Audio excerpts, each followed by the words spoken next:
En sa séance du 18 juin 2026, le Conseil des ministres a adopté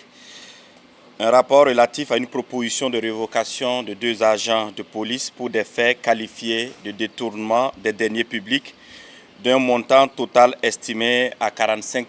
216 000 destiné à la prise en charge des opérations de l'unité mobile d'intervention de la police nationale basée à Kouigny dans la région de Banqui. Avant tout propos, je tiens à rendre un hommage mérité à l'ensemble des forces de défense et de sécurité, à l'ensemble des populations civiles, à l'ensemble des VDP qui se battent jour et nuit pour que le Burkina Faso reste debout. Revenant sur le sujet de la révocation, les investigations menées par les services compétents ont permis de confirmer la commission de ces malversations financières qui ont été reprochées à ces 2 agents. En application des dispositions de la loi 027/2018 portant statut du cadre de la police nationale et du décret numéro 2019-04-06 portant règlement de discipline générale de la police nationale, en ce qui concerne la sanction disciplinaire en cas de commission de faute de 3e degré, notamment celle qualifiée d'extrême gravité, le Conseil des ministres entérine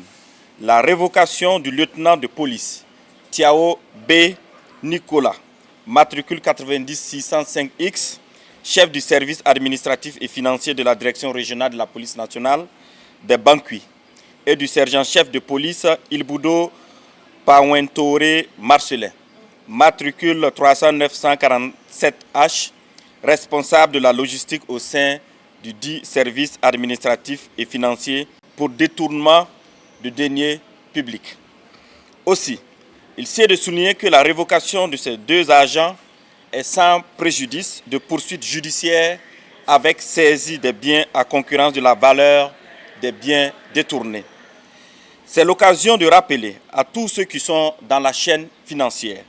les SAF, les responsables logistiques, etc., que de tels comportements ne sauraient être tolérés et que toute personne qui se rendra coupable d'infractions similaires, particulièrement les sommes destinées à la prise en charge des primes d'opération et d'alimentation des hommes qui sont déployés sur le théâtre des opérations et qui se battent jour et nuit pour que le Burkina Faso reste debout, subira les mêmes sanctions. En tout état de cause, le Conseil a instruit que désormais, la rétribution des prises en charge destinées aux opérations se fera à travers la coopérative militaire et paramilitaire d'épargne et de crédit, Comipec, et ce pour atténuer les risques de détournement. Aussi, je tiens à rassurer que les vérifications se poursuivent dans toutes les chaînes financières.